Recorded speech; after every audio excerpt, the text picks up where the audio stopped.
중앙 아프리카에 가면은 사라족 여인들이라고 있습니다. 우리 성도님들도 또 TV나 또 인터넷을 통하여 이렇게 아실 건데, 그 여인들은 이제 나이가 차면은 입술을 뚫습니다. 입술을 뚫어가지고 여기에다가 손바닥만한 그러한 거울을 이렇게 달고 있습니다. 입술을 찢을 때 얼마나 또 아프고 고통스럽습니까? 그래야만 이제 결혼도 하게 된다고 합니다. 자, 오랜 시일에 걸쳐 이렇게 고통스러운 일을 합니다. 왜 그럴까요? 전통적으로 해왔기 때문입니다. 그것이 익숙하고 그것이 진리처럼 느껴지기 때문입니다. 인간의 미련함이 여기에 있습니다. 사람은 자기가 익숙한 것을 진리라고 생각하는 착각을 합니다. 자기가 해온 것, 자기가 익숙한 것, 그런데 그것이 본인에게만 익숙한 것이지 그것이 진리는 결코 아니라는 거죠. 최초의 그리스도인이라고 불렸던 이 안디옥 교회는 많은 인종과 많은 종족이 함께 모여 신앙 생활을 하게 되었습니다. 그래서 교회도 다문화, 멀티컬처에 익숙하게 되었습니다.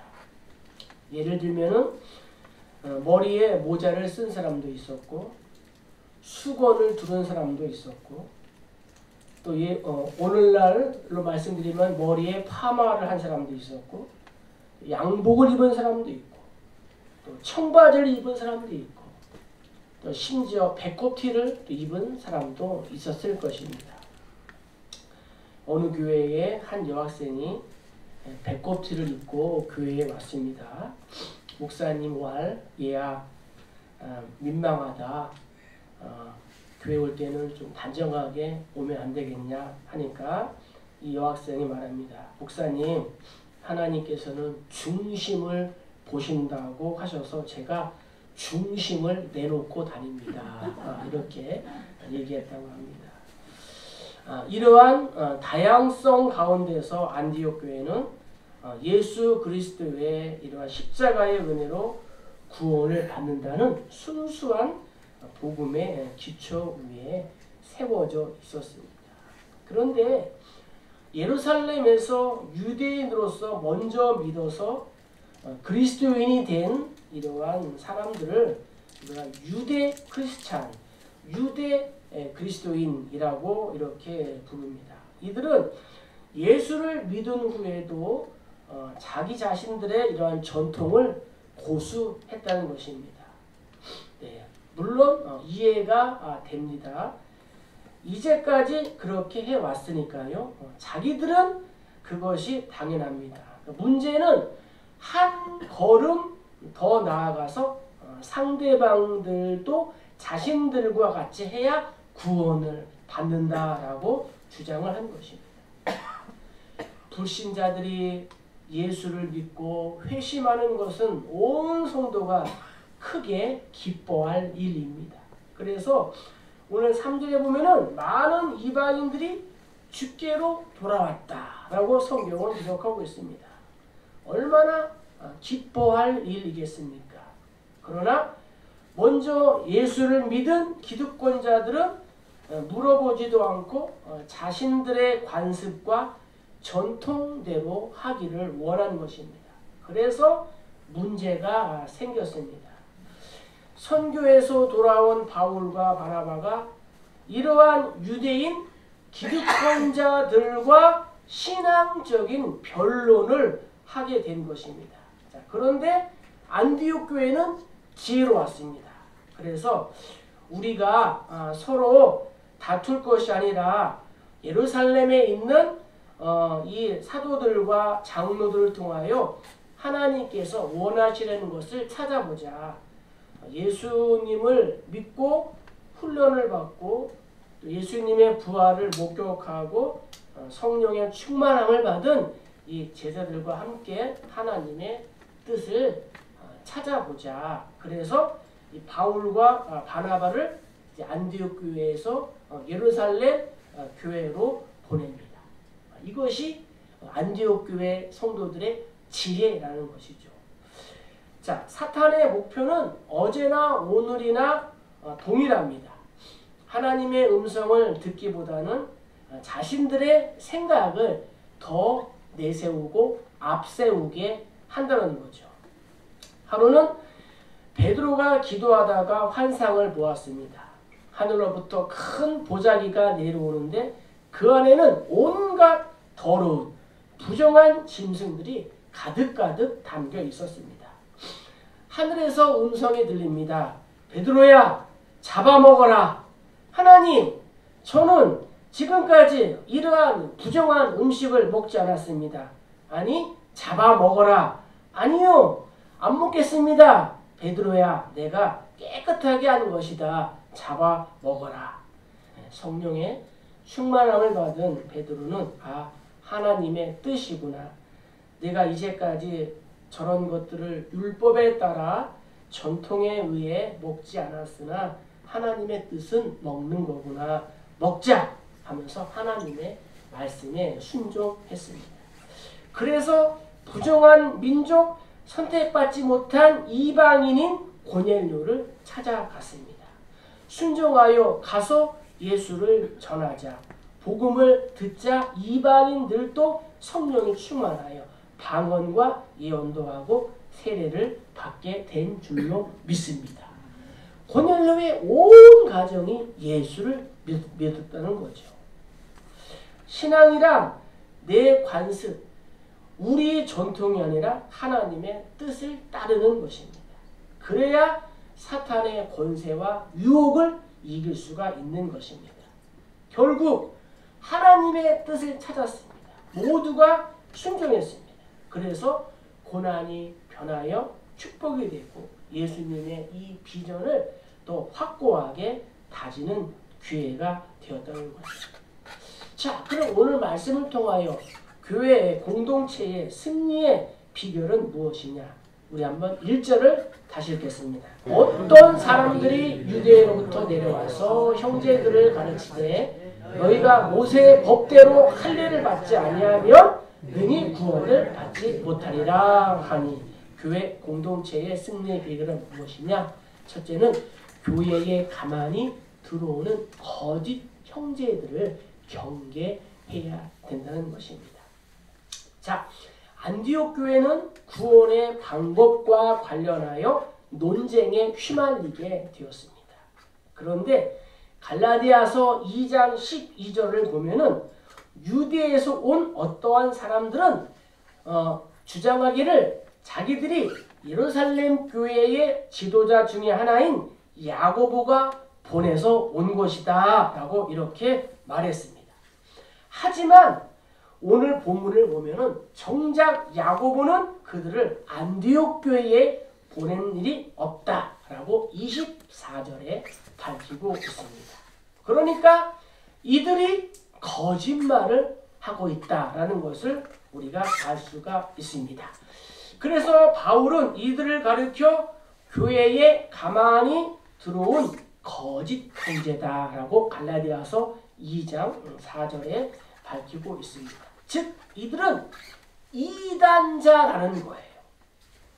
안디옥 교회는 이렇게 거짓 형제들, 이단자들로 인하여 큰 위기를 겪게 되었습니다. 자, 예수 그리스도를 믿는 믿음으로만 의롭게 되고 구원받는다라는 이 복음의 진리를 위협당하게 되었다는 거죠. 다행히 이 문제는 바울과 바나바의 강력한 대처와 예루살렘 공회의의 진리에 의한 결의로 일단락되었습니다. 하지만 교회와 이 바른 복음의 수호에 큰 위협이 되는 사건이었습니다. 사실 교회에 이 악을 끼치는 것은 외부의 핍박이 아니라 교회 내부에서 진리를 혼잡하게 하는 거짓 형제들입니다. 우리는 흔히 외부의 핍박이 교회의 가장 큰 위험 요인인 것으로 생각하는 경향이 있습니다. 그러나 그렇지 않습니다. 외부의 핍박이 교회에 분열을 가져오는 위험 요소인 것은 사실이지만 외부의 핍박은 분명한 한계가 있다는 것입니다. 그것은 결코 교회의 존립에 영향을 미치지 못합니다. 외부의 핍박은 오히려 교회의 체질을 강화시켜 더욱 교회가 하나가 되고 부흥하게 하는 계기를 만들어 줍니다. 유대 종교 지도자들이나 헤롯이 교회를 핍박할 때 교회는 어떻게 되었습니까? 교회가 망했습니까? 아닙니다.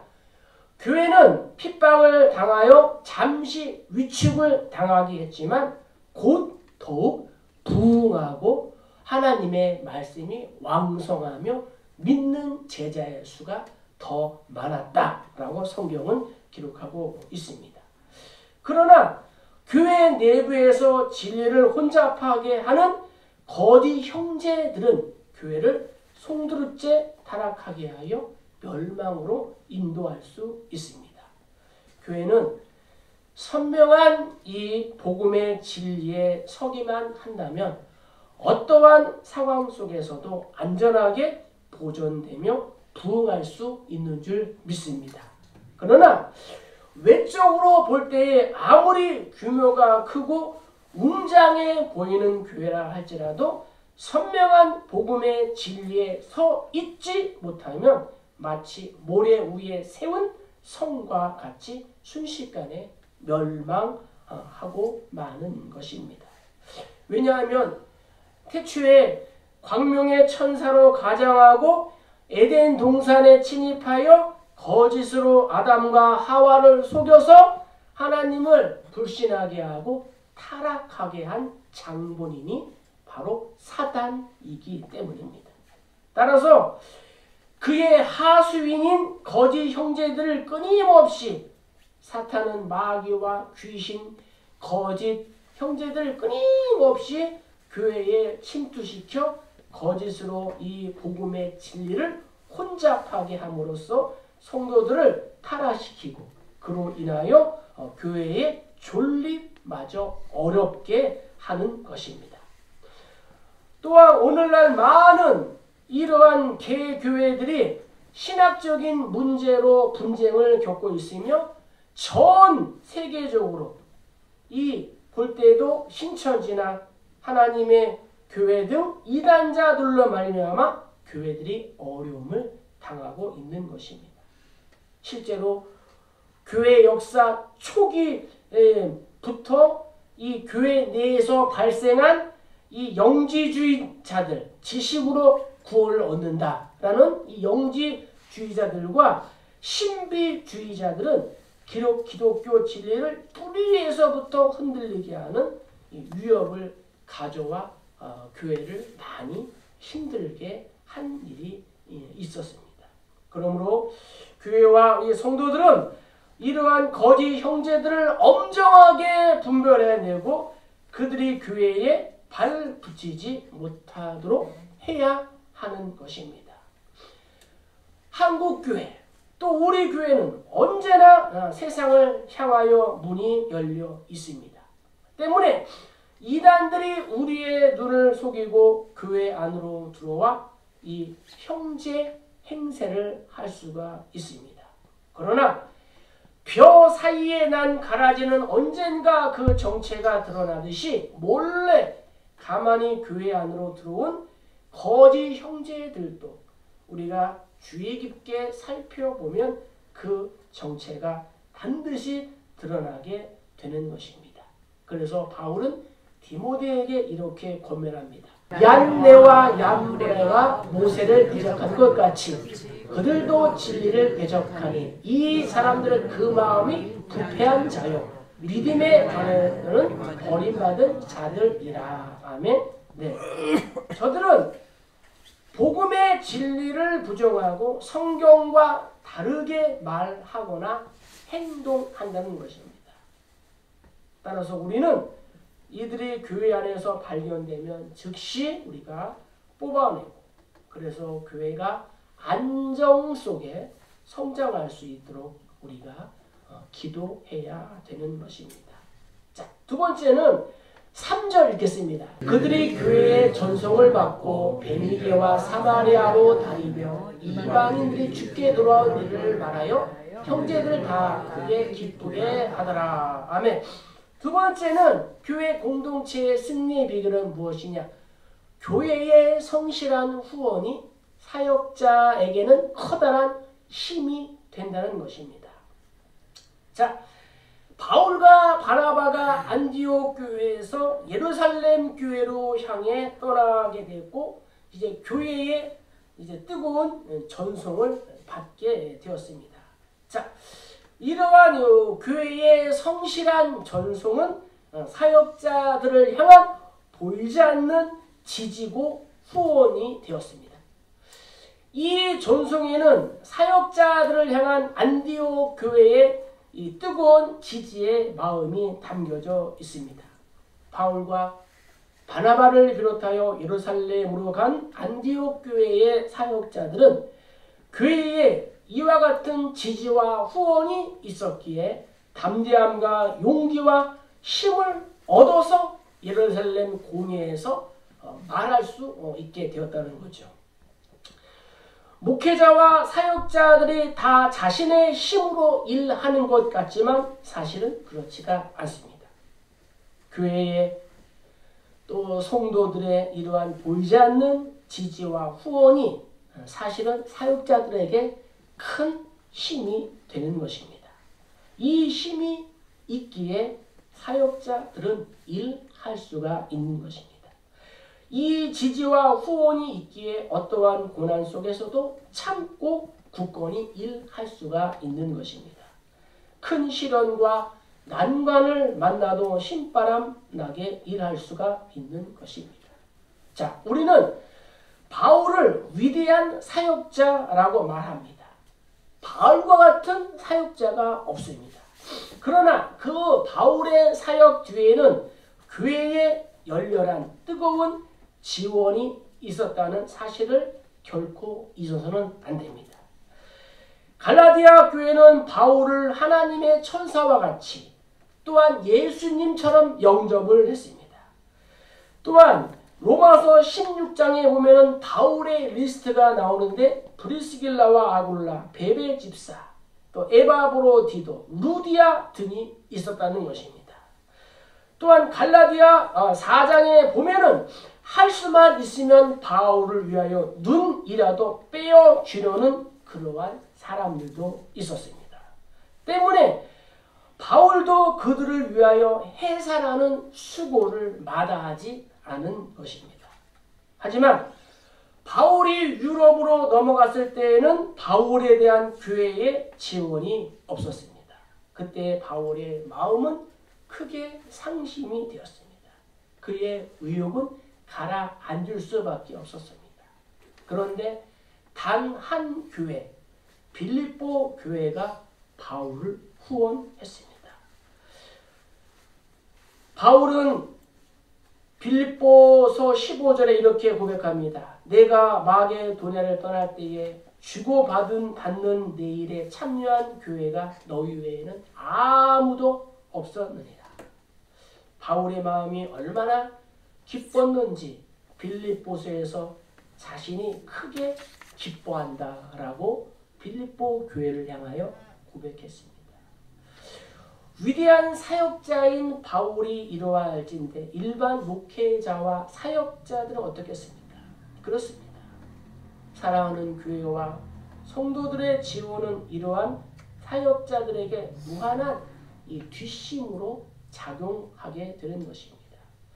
성도님들은 이것을 알아야 합니다. 사역자들은 성도님들의 이러한 후원의 힘으로 살아갑니다. 어떠한 목사님은 소갈비, 돼지갈비를 대접받는 것보다 주일 예배 마치고 은혜 받았습니다. 목사님 오늘 은혜 받았습니다 하는 이 한마디가 더 기쁘고 힘이 된다고 고백했습니다. 이 은혜 받았습니다. 단 한마디의 말로 주일마다 목회자에게 갈비 이상의 대접을 하고 있는 것입니다. 히브리서 기자는 이렇게 고백합니다. 너희를 인도하는 자들에게 순종하고 복종하라. 그들은 너희 영혼을 위하여 경성하기를 자신들이 청산할 자인 것 같이 하느니라. 그들로 하여금 즐거움으로 이것을 하게 하고 근심으로 하게 하지 마라. 그렇지 않으면 너희에게 유익이 없느니라. 아멘. 그러므로 사역자들을 우리가 또 마음으로 후원할 수 있기를 주의 이름으로 축복합니다. 또 기도로 후원하고 또 경우에 따라서는 물질로도 후원할 수 있다는 거죠.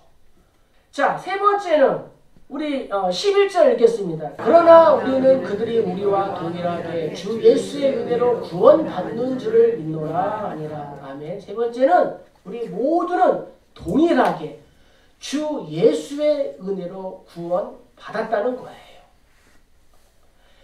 6절부터 11절까지는 베드로의 변론입니다. 그런데 결론이 오늘 읽은 11절이라는 거죠. 우리는 그들이 우리와 동일하게 주 예수의 은혜로 구원받는 줄을 믿노라. 교회의 이 분열과 위기를 성장과 성숙의 기회로 삼았다는 거예요. 가장 중요한 것은 주 예수의 은혜로 구원받는다는 사실, 그것을 붙들어야 될 줄로 믿습니다. 이것이 베드로의 논지의 핵심이었습니다. 야고보도 당시 예루살렘 교회의 감독원이 야고보였습니다. 야고보도 하나님께서 모든 이방인들도 주를 찾게 될 것이라는 예언의 말씀을 주셨기 때문에 우리가 이방인 신자들을 품을 수 있어야 한다라고 전했습니다. 세상의 구원의 길은 오직 한 가지 예수뿐인 줄로 믿습니다. 주 예수의 은혜로 구원을 받는다는 이 원칙, 복음에는 차별이 없다. 이방인에게도 구원이 있다. 이 두 가지 원칙을 가지고 예루살렘 공회의 결론을 내리게 되었습니다. 정말 탁월한 결정이었습니다. 한동안 한국교회에서 벌였던 논쟁이 있습니다. 그것은 무엇이냐? 교회 본당에서 기타를 쳐야 하느냐 말아야 하느냐. 기타를 치면은 이단이고 안 치면 괜찮은 사람이다. 그 다음에는 드럼으로 옮겨갔습니다. 그 다음에는 음악으로 옮겨갔습니다. 세델백 교회 릭 워렌 목사님이 이렇게 말했습니다. 거룩한 곡조라는 것은 없고 거룩한 가사만 있을 뿐이다 라고 했습니다. 우리가 찬양을 부릅니다. 찬송을 부릅니다. 곡조도 중요하지만 그 가사에서 우리가 은혜를 받아야 될 줄로 믿습니다. 그 가사 하나하나를 한번 읽어보세요. 얼마나 주옥 같은 그러한 내용입니까? 사실 찬양을 보면은 옛날 유럽의 사롱이나 흑인들이 불렀던 노래에다가 이 거룩한 가사를 붙여서 성가로 쓰이는 것이 있습니다. 피아노 역시도 유럽의 사롱에서 사용했던 것입니다. 다른 나라 곡조가 찬송가에 들어와 있기도 합니다. 그래서 요즘에는 국악 찬송가도 많이 생기지 않았습니까? 사람마다 견해 차이가 있습니다. 그러나 중요한 것은 비본질적인 것을 가지고 이거다 저거다 싸워서 다퉈서 사단의 계략에 휘말리지 말고 핵심, 진리, 예수를 붙잡고 승리해야 될 줄로 믿습니다. 네, 우리가 이 땅을 살아가면서 많은 난제들이 있습니다. 어려운 문제들이 있습니다. 어떻게 풀어야 할 것입니까? 그것은 가장 중요한 것을 가지고 덜 중요한 것을 풀어나가면 됩니다. 더 확실한 원칙을 가지고 덜 확실한 원칙의 내용들을 풀어나가면 되는 것입니다. 그런데 사단은 항상 성도들을 공격할 때에 본질적인 것보다는 비본질적인 문제를 가지고 본질을 훼손시키려는 방법을 씁니다. 예외적인 내용을 가지고 원칙을 깨는 이러한 내용을 가지고 나온다는 거죠. 우리가 논의할 때에도 항상 핵심적인 내용을 붙들고 핵심에서부터 문제를 풀어나가는 것이 지혜로운 모습입니다. 이러한 사고방식을 우리가 좀 어려운 말로 전략적 사고라고 합니다. 전략적 사고. 성도의 우리는 흔히 우선순위라는 단어를 많이 씁니다. 전략적 사고보다는 우선순위가 더 쉽지 않습니까? 우선순위의 삶, 바쁜 것보다 중요한 것을 먼저 하는 거죠. 먼저 할 일을 먼저 하는 것이 승리하는 비결이라는 거예요. 또 하나 많이 쓰이는 단어가 있는데 이것은 또 핵심 가치입니다. 표현만 다를 뿐이지 우선순위, 핵심 가치 다 같은 말이라는 거죠. 한동안 우리 한국교회는 미국의 세들백 교회의 이야기로 유명했습니다. 목적이 이끌어가는 교회. 그래서 각 교회들마다 40일 동안 정말 이 주제를 가지고 오후 예배도 했고 저녁 예배도 모이기도 했습니다. 목적이 이끄는 삶. 개인적으로나 교회, 회사, 국가 어떠한 공동체이든지 목적을 중심으로 가야 된다는 것이라는 거죠. 목적을 중심으로 한다는 것은 전략적인 사고를 해야 된다는 것입니다. 전략적인 사고는 가장 중요한 핵심, 가장 중요한 핵심을 중심으로 자신을, 교회를, 회사를, 일터를, 학교를 움직여 가야 한다는 거죠. 그래야만 낭비하지 않고 승리할 수 있는 삶을 살 수 있다는 것입니다. 2024년 이제 한 달 남았습니다. 2025년 우리의 일터와 또 학교와 교회와 가정에 이렇게 한번 적용해 보는 거죠. 네. 내가 2024년을 마무리하고 2025년을 준비하면서 내가 중단해야 할 일은 무엇이냐? 또 축소해야 할 일은 무엇이냐? 축소는 가지치기라는 거죠. 너무 일이 많아. 가지치기. 중단할 것은 무엇이냐? 축소할 것은 무엇이냐? 한편으로는 증가해야 할 일은 무엇인가? 증가해야 할 것은 무엇이냐? 새롭게 창조해야 하는 일은 무엇이냐? 이런 것들을 우리가 일터와 학교와 또 교회와 가정에 한번 적용해 보는 거죠. 오늘 하루 저녁 마무리하면서 이렇게 한번 써보시면 좋을 것 같아요. 내가 중단해야 할 것은 무엇이냐? 축소할 것은 무엇이냐? 외식을 좀 줄이고 하나님께 헌금하자. 증가할 것은 무엇이냐? 잠을 좀 줄이고 책을 더 보자. 또 창조해야 하는 일은 무엇이냐? 새롭게 교회를 위해서, 가정을 위해서, 개인을 위해서 운동을 한다든가, 뭐 이렇게 저축을 한다든가 이런 것들 말씀을 마치겠습니다. 예수로 인해 구원받은 성도인 우리는 서로가 서로에 대하여 측은지심의 마음을 갖고 존중해 주어야 합니다. 자신을 낮추고 서로를 섬기는 자세를 가져야 한다는 거죠. 그래야만이 공동체가 승리할 수가 있습니다.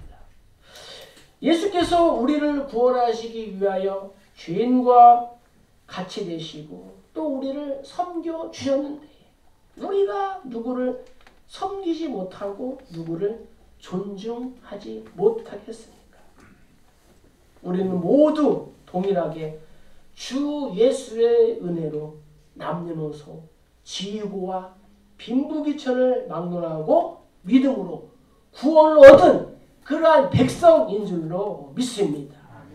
서로를 동등하게 여길 줄 알아야 합니다. 말씀을 오늘 정리할 때 교회에 가만히 들어오는 거짓 형제들을 우리가 한번 잘 경계를 해야 되고, 교회의 뜨거운 성실한 후원이 사역자들에게 커다란 힘이 된다는 것을 또 기억하고, 우리 모두가 동일하게 주 예수의 은혜로 구원받았다는 이 사실을 알 때에 우리 교회 공동체는 승리하게 될 줄로 믿습니다.